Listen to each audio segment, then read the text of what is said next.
Harry woke early the next morning. Although he could tell it was daylight, he kept his eyes shut tight. It was a dream, he told himself firmly. I dreamed a giant called Hagrid came to tell me I was going to a school for wizards. When I open my eyes I'll be at home in my cupboard. There was suddenly a loud tapping noise. And there's Aunt Petunia knocking on the door, Harry thought, his heart sinking. But he still didn't open his eyes. It had been such a good dream. Tap. Tap. Tap. All right, Harry mumbled, I'm getting up. He sat up and Hagrid's heavy coat fell off him. The hut was full of sunlight, the storm was over, Hagrid himself was asleep on the collapsed sofa, and there was an owl rapping its claw on the window, a newspaper held in its beak. Harry scrambled to his feet, so happy he felt as though a large balloon was swelling inside him. He went straight to the window and jerked it open. The owl swooped in and dropped the newspaper on top of Hagrid, who didn't wake up. The owl then fluttered onto the floor and began to attack Hagrid's coat. Don't do that. Harry tried to wave the owl out of the way, but it snapped its beak fiercely at him and carried on savaging the coat. Hagrid, said Harry loudly. There's an owl. Pay him, Hagrid grunted into the sofa. What? He wants pay for delivering the paper. Look in the pockets. Hagrid's coat seemed to be made of nothing but pockets, bunches of keys, slug pellets, balls of string, peppermint humbugs, tea bags. Finally, Harry pulled out a handful of strange-looking coins. Give him 5 nuts, said Hagrid sleepily. Nuts? The little bronze ones. Harry counted out 5 little bronze coins, and the owl held out his leg so Harry could put the money into a small leather pouch tied to it. Then he flew off through the open window. Hagrid yawned loudly, sat up, and stretched.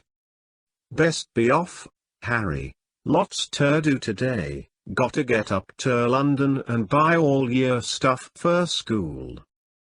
Harry was turning over the wizard coins and looking at them.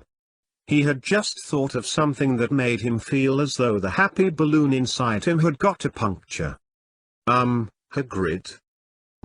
Said Hagrid, who was pulling on his huge boots. I haven't got any money, and you heard Uncle Vernon last night. He won't pay for me to go and learn magic. Don't worry about that, said Hagrid, standing up and scratching his head. D'ye think your parents didn't leave ye anything? But if their house was destroyed? They didn't keep their gold in the house, boy. Nah, first stop for us is Gringotts. Wizard's Bank. Have a sausage, they're not bad cold, and I wouldn't say no to a bit of your birthday cake, neither. Wizards have banks. Just the one. Gringotts. Run by goblins. Harry dropped the bit of sausage he was holding. Goblins? Yeah, so you'd be mad to try and rob it, I'll tell you that. Never mess with goblins, Harry. Gringotts is the safest place in the world for anything you want to keep safe, except maybe Hogwarts. As a matter of fact, I got to visit Gringotts anyway. For Dumbledore. Hogwarts business. Hagrid drew himself up proudly. He usually gets me to do important stuff for him. Fetching you getting things from Gringotts, knows he can trust me, see. Got everything? Come on, then. Harry followed Hagrid out onto the rock. The sky was quite clear now and the sea gleamed in the sunlight. The boat Uncle Vernon had hired was still there, with a lot of water in the bottom after the storm. How did you get here? Harry asked, looking around for another boat. Flew, said Hagrid. Flew? Yeah, but we'll go back in this. Not supposed to use magic now I've got yeah. They settled down in the boat, Harry still staring at Hagrid, trying to imagine him flying. Seems a shame to, though, said Hagrid, giving Harry another of his sideways looks.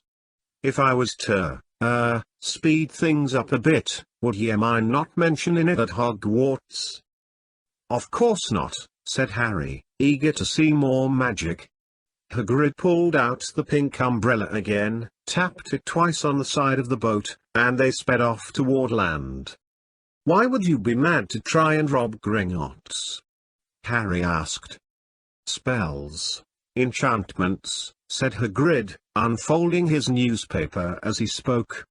They say there's dragons guard in the high-security vaults. And then ye got to find your way. Gringotts is hundreds of miles under London, see. Deep under the underground. Ye'd die of hunger trying to get out, even if ye did manage to get your hands on summit. Harry sat and thought about this while Hagrid read his newspaper, The Daily Prophet.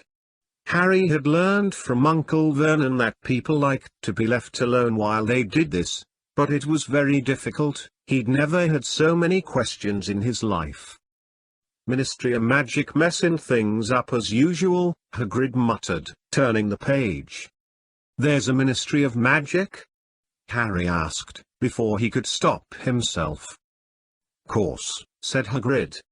They wanted Dumbledore for minister, a course, but he'd never leave Hogwarts, so old Cornelius Fudge got the job. Bungler if ever there was one. So he pelts Dumbledore with owls every morning, asking for advice. But what does a Ministry of Magic do? Well, their main job is to keep it from the moles that there's still witches and wizards up and down the country. Why? Why? Blimey, Harry, everyone be wanting magic solutions to their problems. Nah, we're best left alone. At this moment the boat bumped gently into the harbour wall. Hagrid folded up his newspaper, and they clambered up the stone steps onto the street. Passers-by stared a lot at Hagrid as they walked through the little town to the station. Harry couldn't blame them. Not only was Hagrid twice as tall as anyone else, he kept pointing at perfectly ordinary things like parking meters and saying loudly, "See that, Harry? Things these moles dream up." Hagrid, said Harry, panting a bit as he ran to keep up, did you say there are dragons at Gringotts? Well, so they say, said Hagrid. Crikey, I'd like a dragon. You'd like one? Wanted one ever since I was a kid. Here we go. They had reached the station. There was a train to London in 5 minutes' time. Hagrid, who didn't understand mole money, as he called it, gave the bills to Harry so he could buy their tickets. People stared more than ever on the train. Hagrid took up 2 seats and sat knitting what looked like a canary yellow circus tent. Still got your letter, Harry? He asked as he counted stitches. Harry took the parchment envelope out of his pocket. Good, said Hagrid. There's a list there of everything you need. Harry unfolded a second piece of paper he hadn't noticed the night before, and read. Hogwarts School of Witchcraft and Wizardry. Uniform. First-year students will require 1. 3 sets of plain work robes, black. 2. 1 plain pointed hat, black, for day wear. 3. 1 pair of protective gloves, dragon hide or similar. 4. 1 winter cloak, black, silver fastenings. Please note that all pupils' clothes should carry name tags. Course books. All students should have a copy of each of the following. The Standard Book of Spells, Grade 1, by Miranda Goshawk. A History of Magic by Bartilda Bagshot. Magical Theory by Adalbert Waffling. A Beginner's Guide to Transfiguration by Emetic Switch. 1000 Magical Herbs and Fungi by Philosopher. Magical Drafts and Potions by Arsenius Jigger. Fantastic Beasts and Where to Find Them by Newt Scamander. The Dark Forces, A Guide to Self-Protection by Quentin Trimble. Other equipment. 1 wand. 1 cauldron, pewter, standard size 2, set. 1 set of glass or crystal phials. 1 telescope set. 1 brass scales. Students may also bring an owl or a cat or a toad. Parents are reminded that first years are not allowed their own broomsticks. Can we buy all this in London? Harry wondered aloud. If ye know where to go, said Hagrid. Harry had never been to London before. Although Hagrid seemed to know where he was going, he was obviously not used to getting there in an ordinary way. He got stuck in the ticket barrier on the Underground, and complained loudly that the seats were too small and the trains too slow. I don't know how the moles manage without magic, he said as they climbed a broken-down escalator that led up to a bustling road lined with shops. Hagrid was so huge that he parted the crowd easily. All Harry had to do was keep close behind him. They passed bookshops and music stores, hamburger restaurants and cinemas, but nowhere that looked as if it could sell you a magic wand. This was just an ordinary street full of ordinary people. Could there really be piles of wizard gold buried miles beneath them? Were there really shops that sold spell books and broomsticks? Might this not all be some huge joke that the Dursleys had cooked up? If Harry hadn't known that the Dursleys had no sense of humor, he might have thought so. Yet somehow, even though everything Hagrid had told him so far was unbelievable, Harry couldn't help trusting him. "This is it," said Hagrid, coming to a halt, "the Leaky Cauldron. It's a famous place." It was a tiny, grubby-looking pub. If Hagrid hadn't pointed it out, Harry wouldn't have noticed it was there. The people hurrying by didn't glance at it. Their eyes slid from the big bookshop on one side to the record shop on the other as if they couldn't see the Leaky Cauldron at all. In fact, Harry had the most peculiar feeling that only he and Hagrid could see it. Before he could mention this, Hagrid had steered him inside. For a famous place, it was very dark and shabby. A few old women were sitting in a corner, drinking tiny glasses of sherry. One of them was smoking a long pipe. A little man in a top hat was talking to the old bartender, who was quite bald and looked like a toothless walnut. The low buzz of chatter stopped when they walked in. Everyone seemed to know Hagrid. They waved and smiled at him, and the bartender reached for a glass, saying, the usual, "Hagrid."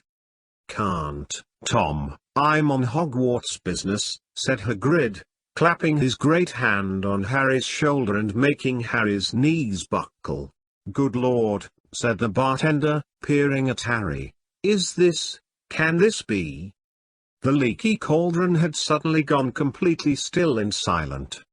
"Bless my soul," whispered the old bartender, "Harry Potter. What an honor." He hurried out from behind the bar, rushed toward Harry and seized his hand, tears in his eyes. "Welcome back, Mr. Potter, welcome back." Harry didn't know what to say. Everyone was looking at him. The old woman with the pipe was puffing on it without realizing it had gone out. Hagrid was beaming. Then there was a great scraping of chairs and the next moment, Harry found himself shaking hands with everyone in the Leaky Cauldron. "Doris Crockford, Mr. Potter, can't believe I'm meeting you at last.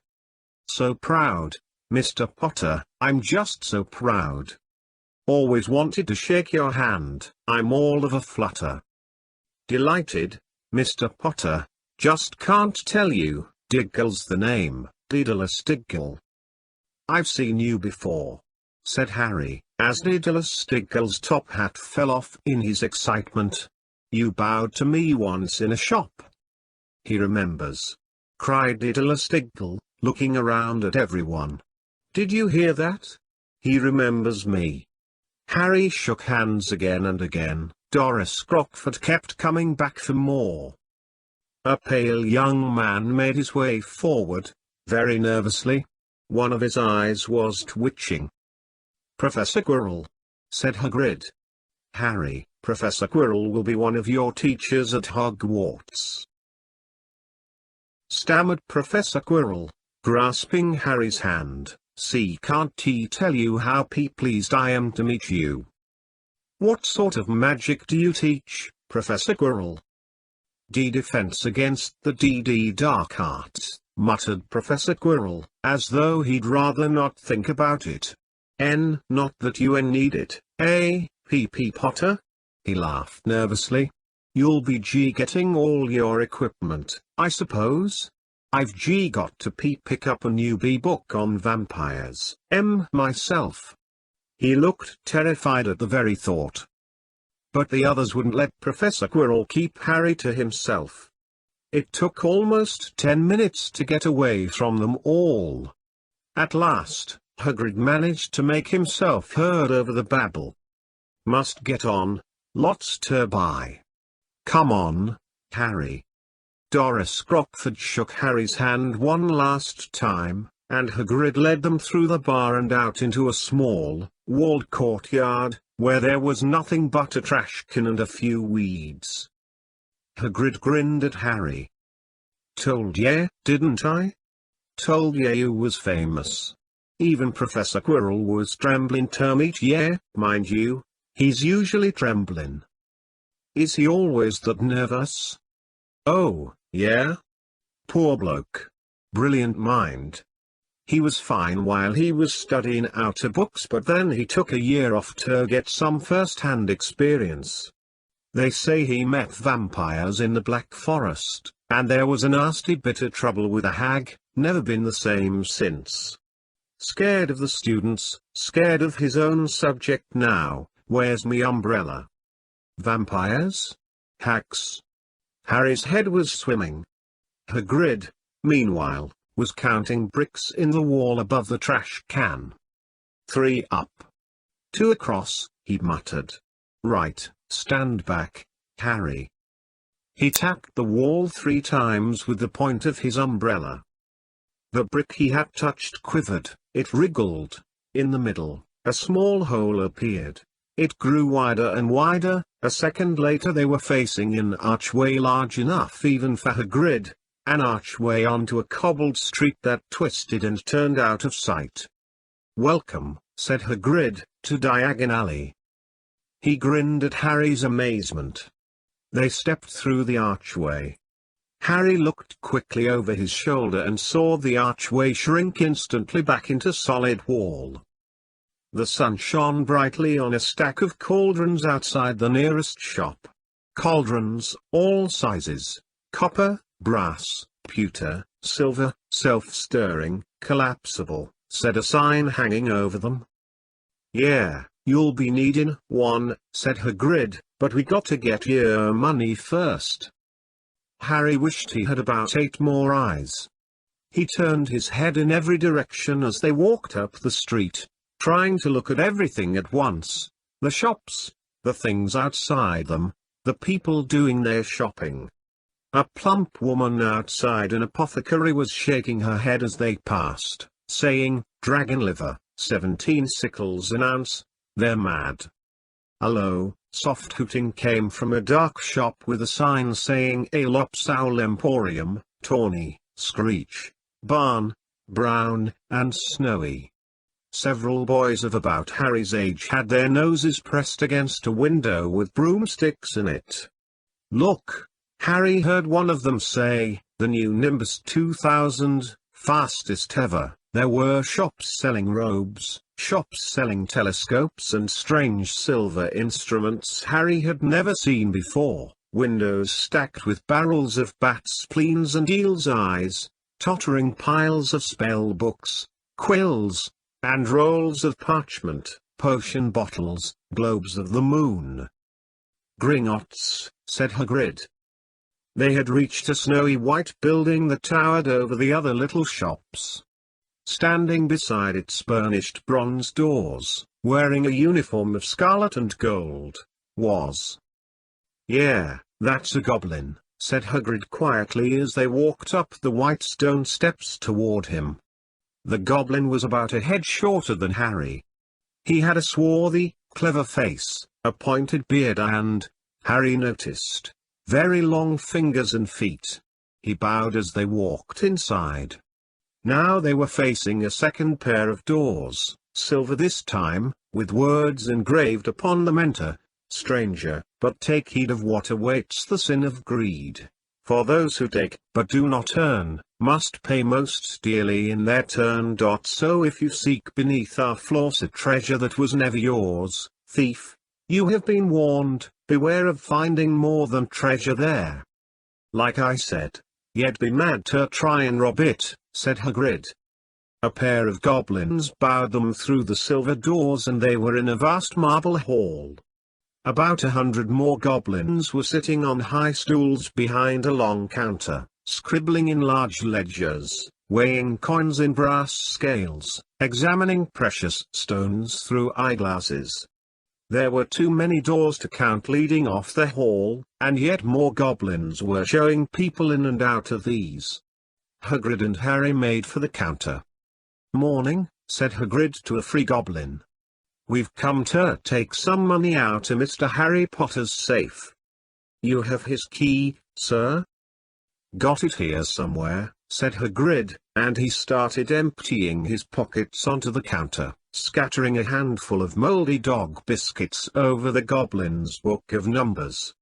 The goblin wrinkled his nose. Harry watched the goblin on their right weighing a pile of rubies as big as glowing coals. "Got it," said Hagrid at last, holding up a tiny golden key. The goblin looked at it closely. "That seems to be in order." "And I've also got a letter here from Professor Dumbledore," said Hagrid importantly, throwing out his chest. "It's about the you-know-what in Vault 713. The goblin read the letter carefully. "Very well," he said, handing it back to Hagrid, "I will have someone take you down to both vaults." Gryffuk. Gryffuk was yet another goblin. Once Hagrid had crammed all the dog biscuits back inside his pockets. He and Harry followed Gryffuk toward one of the doors leading off the hall. "What's the you-know-what in Vault 713? Harry asked. "Can't tell you that," said Hagrid mysteriously. "Very secret. Hogwarts business. Dumbledore's trusted me. More my job's worth to tell you that." Gryffuk held the door open for them. Harry, who had expected more marble, was surprised. They were in a narrow stone passageway lit with flaming torches. It sloped steeply downward and there were little railway tracks on the floor.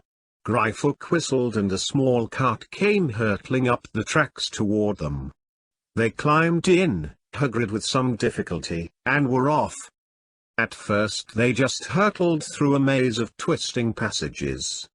Harry tried to remember, left, right, left, middle fork, right, left, but it was impossible. The rattling cart seemed to know its own way, because Gryffuk wasn't steering.